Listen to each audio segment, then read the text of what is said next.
moments later. Hai, kembali lagi di Mikes Music Podcast. Nah, Obi,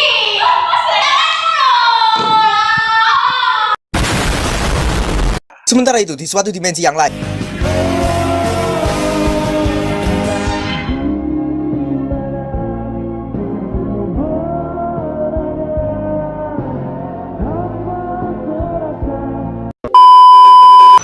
kembali lagi di Mikes Music Podcast.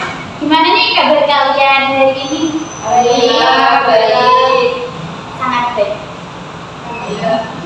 Nah, sebelum kita mulai ke perbincangan kali ini, kita perkenalkan diri kita masing-masing dulu. Saya dimasukkan di sini sebagai host dan teman-teman saya. Saya Nazara Asmin, narasumber dari Kejaksaan. Saya Nandi Pramawati, narasumber dari Kepolisian. Saya Rijaya Kutiniko, narasumber dari Advokat. Saya Nadia Sabaku Indonesia, narasumber dari Pengadilan. Sebelum aku memulai pertanyaan-pertanyaan yang ada, kalian tahu nggak sih kasus di Indonesia ini banyak banget adalah kasus pelecehan seksual. Kalian bener nggak, kayak kan kita kan remaja memegang kayak sosmed Instagram, Twitter atau TikTok gitu kan, pasti kan banyak kan yang seliweran gitu. Kalian pernah baca? Sesekali atau sering muncul gitu di TikTok ya. Nah, yang aku baca aja di Indonesia ini banyak banget kasus yang pelecehan seksual yang beredar. Ada 17 kasus, itu aja yang udah terungkap. Kita kan nggak tahu ya berapa banyak yang belum terungkap. Nah, kenapa sih?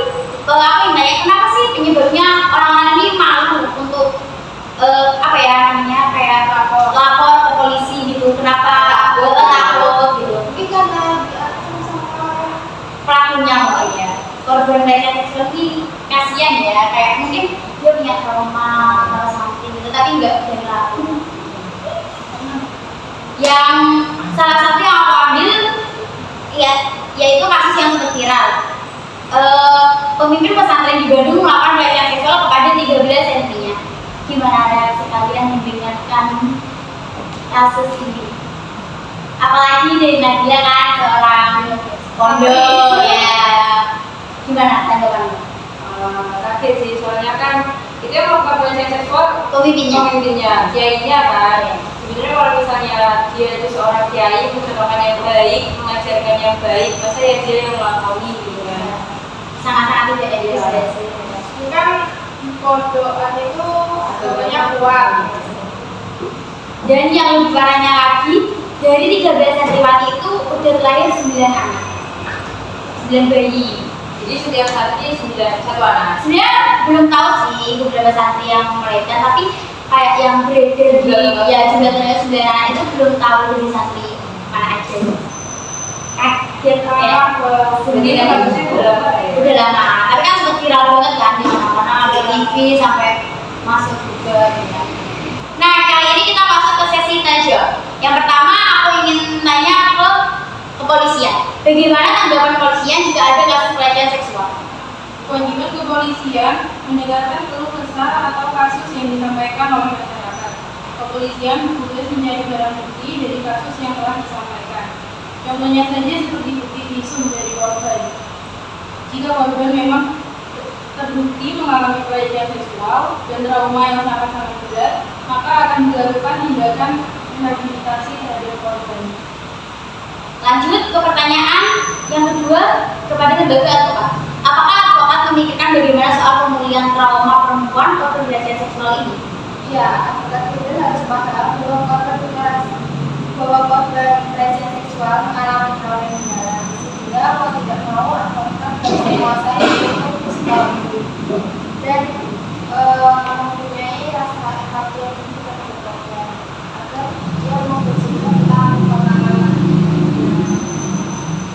rasa malu, takut, trauma, dan merasa terintimidasi harus diintervensi, sehingga kita juga perlu didekati dengan kesadaran dan perspektif korban sebenarnya.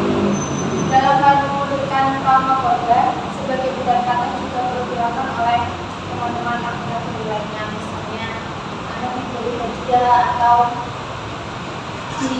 memberikan sesuatu yang disukainya, atau mengajak bercerita tentang aktivitas Lanjut kita ke pertanyaan yang ketiga, yaitu kepada lembaga kejaksaan. Bagaimana perlindungan hukum yang diberikan terhadap korban pelecehan seksual? Perlindungan hukum yang diberikan terhadap korban pelecehan seksual diatur dalam pasal 5 dan pasal 6 Undang-Undang Nomor 31 Tahun 2014 tentang perubahan Undang-Undang Nomor 31 Tahun 2006 tentang perlindungan saksi dan korban. Undang-undang ini juga mengatur hak saksi atau korban seperti memperoleh perlindungan atas anak pribadi, keluarga, dan hartanya. Nah, kamu tadi kan menyebutkan pasal 5 dan pasal 6. Aku ingin tahu bagaimana bunyi dari pasal 5 dan pasal 6. Pasal 5 berisi tentang lembaga perlindungan saksi dan korban, yang selanjutnya disingkat LPSK adalah lembaga yang bertugas dan berwenang untuk memberikan perlindungan dan hak lain kepada saksi atau korban, sebagaimana diatur dalam undang ini. Untuk pasal 6 berisi tentang ancaman adalah segala bentuk perbuatan yang menimbulkan akibat baik langsung maupun tidak langsung, sehingga saksi atau korban merasa takut atau dipaksa untuk melakukan atau tidak melakukan sesuatu hal yang berkenaan dengan pemberian kesaksiannya dalam proses peradilan yang benar. Kita masuk ke pertanyaan yang terakhir, yaitu ke lembaga keadilan. Apakah pelaku pelecehan seksual jika ingin dijerat harus mempunyai bukti? Ya, harus. Jadi pelaku pelecehan seksual itu bisa dijerat jika terdapat bukti dan pemenuhan dari undang-undang. Di pasal 11 ayat 2 yang berbunyi kekuasaan seksual yang dilakukan dalam bentuk tindakan fisik atau non fisik kepada orang lain. Jadi kalau misalnya nggak ada bukti yang kuat atau memang nggak ada bukti, berarti ya korbannya itu sendiri yang menjadi bukti, kayak visum, jari.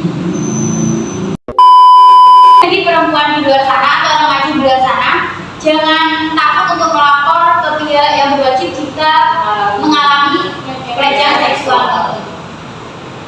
Agar tidak ada korban lain yang Ya. Sekian dari kami. Wassalamualaikum warahmatullahi